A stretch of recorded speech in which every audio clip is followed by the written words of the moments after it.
Bom pessoal, estou fazendo um vídeo aqui agora, aqui na Rua Coberta, em Gramado.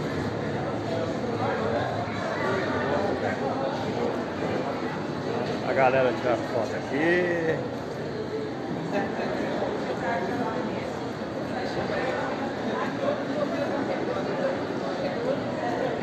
Muito legal.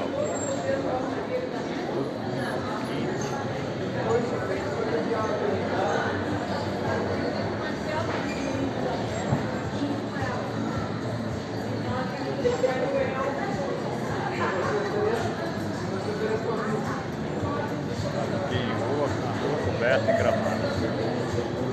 É uma avenida coberta que tem vários restaurantes, né? Lá tem lojas também. Como se fosse uma avenida na frente de um shopping. Do lado de coberta. Tem que passar até por ali. Opa, a comida cheirou.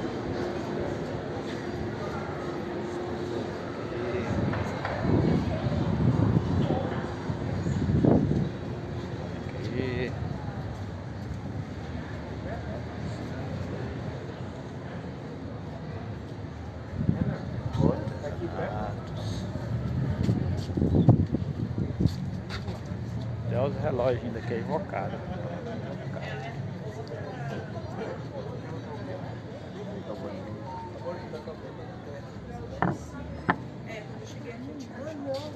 Lá no sanitário.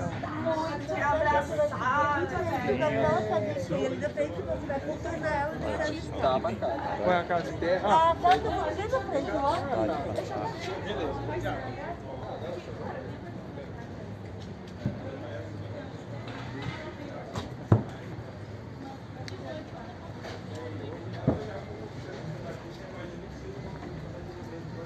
Bom dia, senhores, tudo bem? Posso deixar aqui um cartãozinho do nosso restaurante para vocês?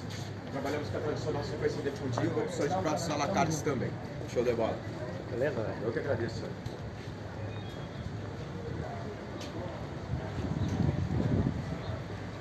Onde é que você vê cadeirinhas desse jeito aqui? Onde? Quer entrar lá dentro e fazer filmagem? Ah, tá. O pessoal me deixa pra trás ali. Olha. Ah, mas o trem aqui é bruto, viu? Falou, pessoal. Vamos dar um giro aí. Nós estamos aqui vendo tudo, as lembrancinhas.